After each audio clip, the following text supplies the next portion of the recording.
브러쉬가 어떠한 마법적인 힘이 있어서 되게 좋은 브러쉬를 찾아가지고 내가 이렇게 한번 쓱 그으면은 되게 존잘 터치가 나올 거라는 약간 상상 있잖아요. 뭔가 그런 엄청난 브러쉬가 이 세상에 존재할 것이다.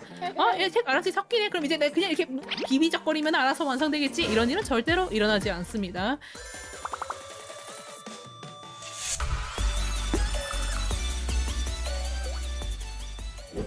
지금 모자소녀님께서 그림을 한번 보내주셨어요. 채색시에 브러쉬를 다양하게 쓰는 방법을 알고 싶습니다. 지금 쓰고 있는 거는 연필 툴, 펜툴, 에어브러쉬 정도예요. 근데 이제 다른 사람들 그림 보면은 색을 풀어주는 그런 채색도 해보고 싶은데 대체 어떻게 하면 그렇게 할 수 있는지 잘 모르겠습니다 라고 이렇게 말씀을 주셨어요. 이거가 이제 뭐가 일단 근본적인 문제가 있냐면요, 브러쉬를 쓴다는 것에 대한 개념에 대해서 잘못 알고 계세요.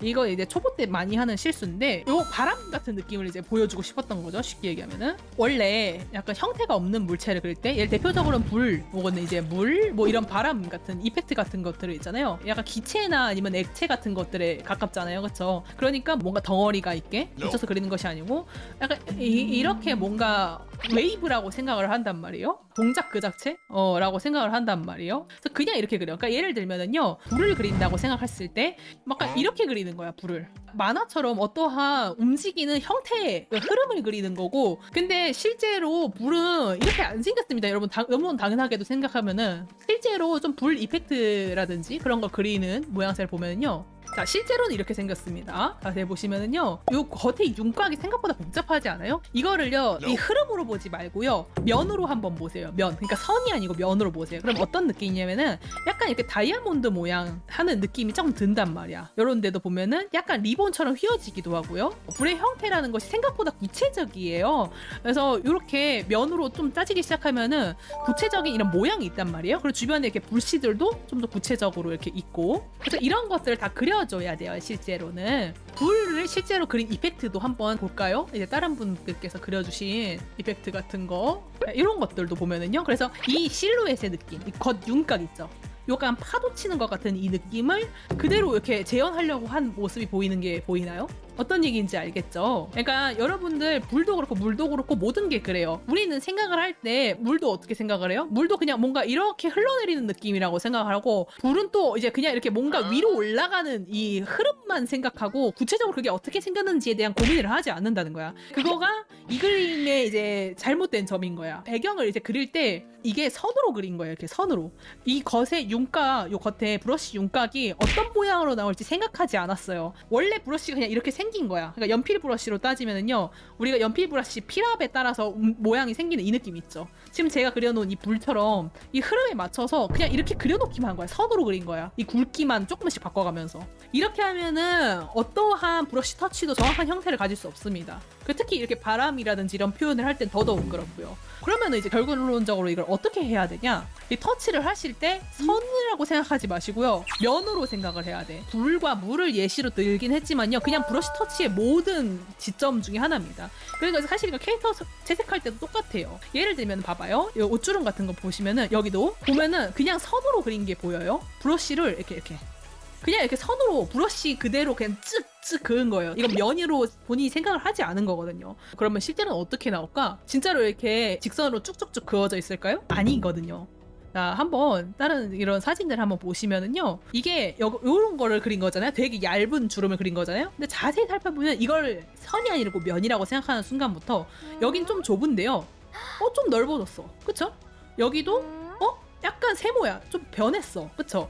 그리고 여기도 자세히 보면 좀씩 달라. 이것도 마냥 선인 것 같지만 자세히 보면 가운데가 조금 더 두꺼워. 그러니까 우리가 그냥 단순히 선이라고 생각하지만 실제로는 좀 더 얇은 면이었던 거란 말이에요. 그러니까 이런 모양새를 그리는 거를 이렇게 그렸으니까 퀄리티가 낮아지는 겁니다. 무슨 얘기인지 알겠죠? 여기서 엄청난 퀄리티 차이가 일어나요. 그래서 요거를 본인이 깨닫기 전까지 그림 실력이 안 늘어요. 보통 초보분들이 많이 하는 실수거든요. 앞으로는 면으로 생각하시는 방법을 좀 배우셔야 됩니다. 매주 일요일 6시 생방송. 브러쉬에 어떻게 하면은 뭐 남들처럼 그렇게 막 섞이는 느낌을 잘 쓸 수 있나요? 라고 물어보셨는데, 이것도 이제 초보들이 하는 착각이야. 그러니까 브러쉬가 어떠한 마법적인 힘이 있어서 되게 좋은 브러쉬를 찾아가지고 내가 이렇게 한번 쓱 그으면은 갑자기 자기들끼리 막 섞이면서 되게 존잘 터치가 나올 거라는 약간 상상 있잖아요. 뭔가 그런 엄청난 브러쉬가 이 세상에 존재할 것이다. 내가 이렇게 긋기만 하면은 얘가 알아서 막 섞이면서 색이 막 엄청 이뻐지면서 막 그런 일이 일어날 것 같다라는 이런 그러니까 약간 이런 착각을 하게 되는데 이런 걸 알게 되면 이제 뭘 알게 돼요?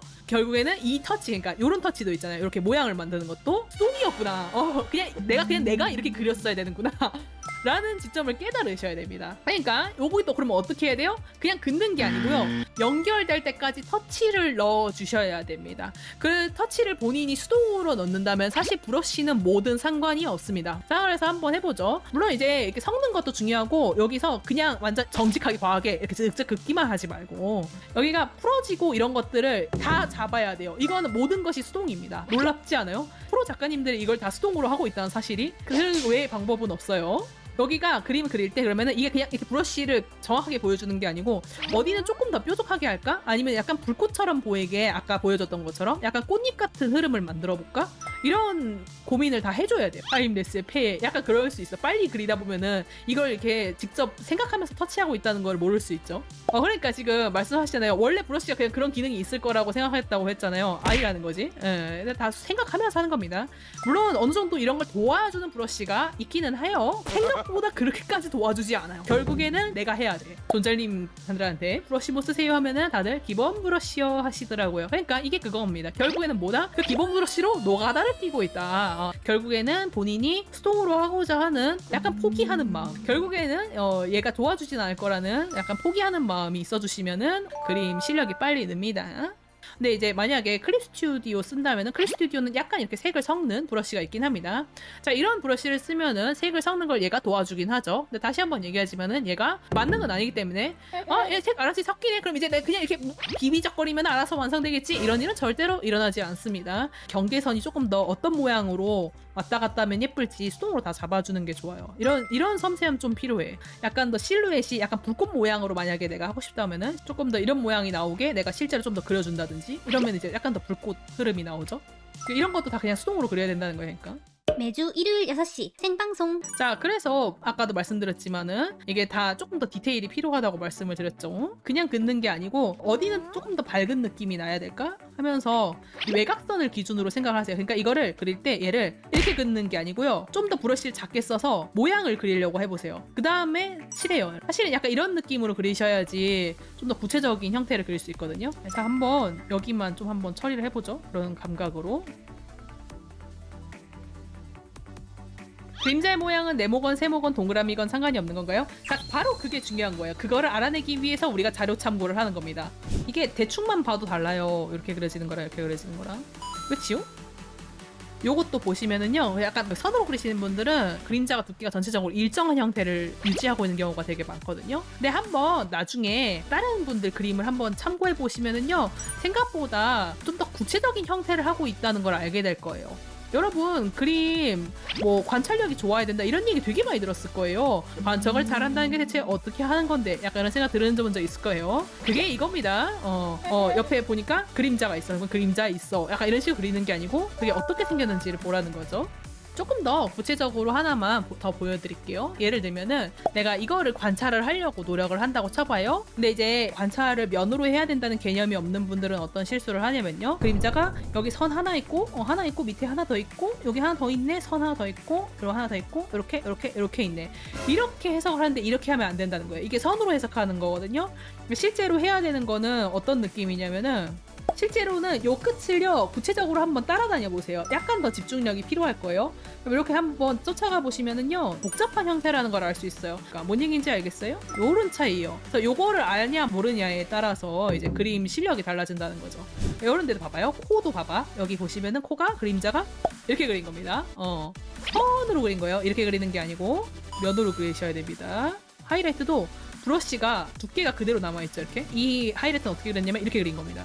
두께 표현을 정확하게 해주셔야 돼요. 요 끝을 보면서 눈으로 보셔야 돼요. 경계선을 눈으로 보는 게 중요해요. 일일이 다듬어줘야 돼요. 이렇게 해주셔야지 모양이 나온다는 겁니다.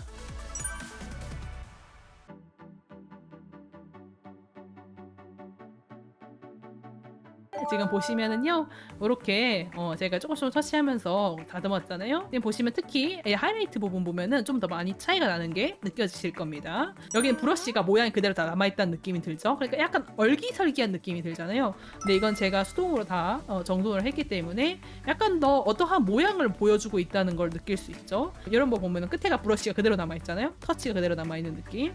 이런 것들도 제가 지금 다 다듬어서 투명도 이것도 수동으로 준 거죠. 제가 이렇게 약간 지워가지고 일부러 투명도를 낸 겁니다. 그래서 이렇게 해가지고 자연스럽게 섞이는 느낌까지 다 수동으로 넣은 겁니다. 그래서 이런 식으로 모든 것이 수동이다. 그리고 선이 아니고 면으로 생각해줘야 된다. 꼭 기억해 주시면은요, 앞으로 실력 좀 더 빨리 늘 거예요. 한번 시도해봐 주세요.